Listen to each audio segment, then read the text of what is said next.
this is Gabby. Welcome back to my channel. If you are new here, thank you for tuning in. Please make sure you like and subscribe and share with your friends so that they may all join the family and just, we all be great. If you're returning, welcome back. I missed you guys. Hope you guys missed me also. So we're gonna get right into the video, not waste any time. So y'all know, this looks familiar. I'm back home on leave. Basically, I was supposed to be stationed in California. Some things happened, and I'm being re-stationed in Beaufort, South Carolina at the Marine Corps boot camp. I will cover what happened in another video. So now I'm home on leave, just kind of hanging out with my family before I go check in, because I only live a couple hours away from Beaufort. But what we're going to talk about in this video today is going to school while being active duty. It is very possible, and I'm going to tell you how I did it and just some tricks to the trade, tricks of the trade, tricks to the trade, tricks for the trade.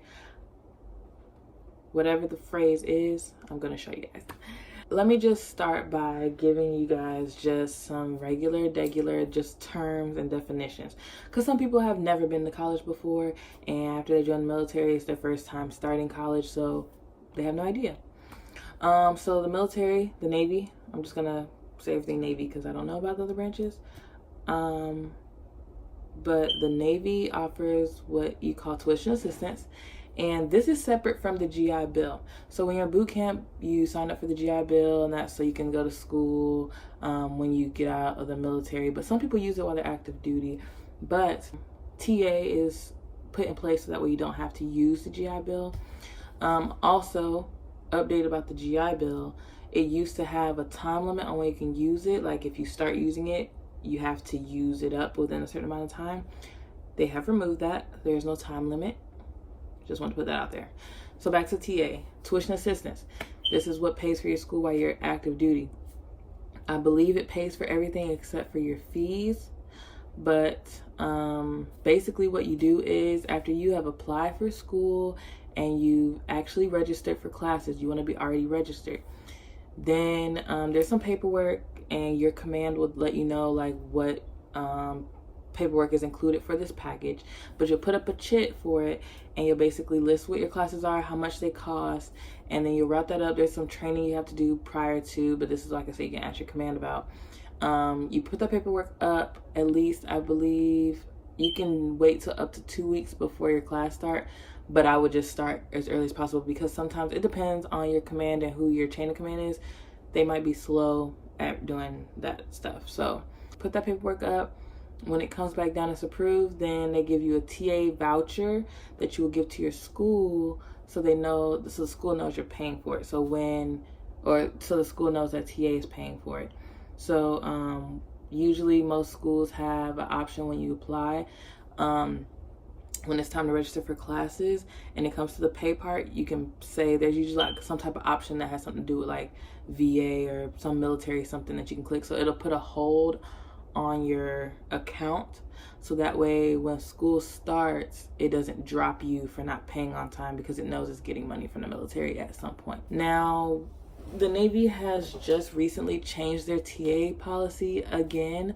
Last year, they changed it to where there was no longer a credit cap, and you could take up to $4,500 worth of classes, I believe, in a year. Now, for some reason, people were shocked. People were shocked that there was gonna be a lot more people going to school after you take the cap off. Like, you tell me I can do $4,500 worth of classes? Do you know how many classes that is? So anyways, yeah, that got changed. So now they've made it, because I believe they ran out of money. So people kind of got screwed over a little bit. Like if you were in the middle of a semester, like if you were starting, like you already registered for your next classes, you may or may not be able to take them. Like, it was just the whole thing. So now the new policy is you can only take 12 credit hours a semester and only 120 in your whole career. 12 credit hours, most classes are 3 or 4 credit hours. So that's essentially only 3 or 4 classes a semester, and 120 credit hours usually equals a bachelor's. So basically what the Navy is saying is that we're only letting you get a bachelor's using TA because we fumbled the bag, and that's our fault, so we're gonna let you guys suffer from it. Taking 12 credit hours a semester, I mean, let's do the math. 120 credit hours, 12 credit hours, that's 10. Like, it's just gonna take a long time. So what I always recommend for people who are going to school is to not only use TA, make sure you also apply for FAFSA. A lot of people, when they before they joined, like, their parents may have been making a lot of money, but like that doesn't always reflect. Like, just because you're making a certain amount of money doesn't mean that, like, you know, they don't take into account whatever you have going on in life that's using your income. So, but being in the military, I promise you, you'll get it. Cause, well, I don't know, I'm single, so that may be why. I'm not sure if when you're married, like how that works, if you'll get it. But TA, always use it in conjunction with FAFSA, and you're not limited to using scholarships. Still, you can look on Google and look up scholarships and apply. Like, you can still take advantage of scholarships. So please, like, any money, just bring it in, like, so you can go to school and get it done faster. So when I started going back, because I did a year, I did a year and some change before I joined. When I started, I took 2 classes, so I was used to taking 4 classes at once. But because I was in the military, I just wanted to see how I could balance my work life with school life. So I started with 2 classes, and that was fine. And then I moved up to 3, and that was fine that next semester. And then now I'm going to try 4, but I don't know. I'm in the process of transferring to Southern Illinois University, and the degree that I'm going for is 100% online program. So that's going to be different for me, like trying to take those classes while I'm here in South Carolina and just having it be 100% online. Like, but I prefer online because I thought I would like being in class, but I tried that and I barely went because I hated going, because I would come home from work and then not want to leave out the house again. So, yeah. Also, with TA, you cannot get lower than a C in your classes, or they will make you pay that class back. So just things to know. But going to school and being active duty is really not hard. I also, with the new TA, they are saying that you have to be in at least 2 years before you can use it. So even within that time, so just so you don't have to wait 2 years to go to school, you can apply for FAFSA and use that until you can also use it with TA.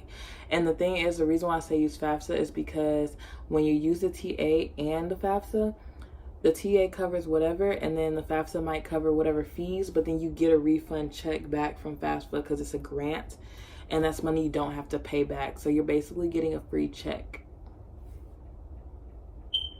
So, I mean, don't know if y'all like money. I do, so get that money, honey. You feel me? So, yeah, going to school is pretty easy.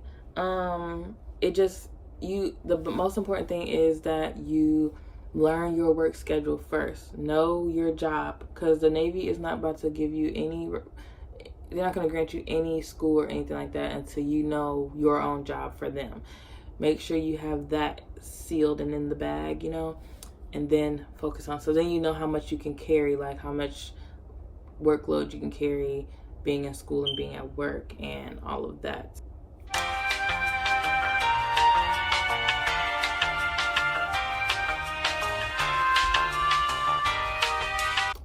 And that's all I have for you guys. If you guys have any detailed questions, you may comment below and ask. I just try to always make these videos not so long and just kind of keep them brief, but still give you guys a lot of informative things in the video. But yes, if you have any questions, please comment below, or email me. I will leave that in the description box below also. If you are big on social media, I'm on Twitter almost all the time, so I will also be leaving that down below for you to ask questions on there, because I'm always on there. Please, if you have any ideas for what I can make videos about, leave it in the comments. These are for y'all. I make these videos for y'all. And if y'all knew how long it takes me to think about a video to make, like literally, I should have gray hair by now. So please, please, please. I'm doing a giveaway at 300 subscribers. So we're kind of close, but not close enough. So let's get that word out there. Let's get some things given away. Want some free stuff? Y'all like free stuff? I like free stuff. All right, so I'll see you on my next video.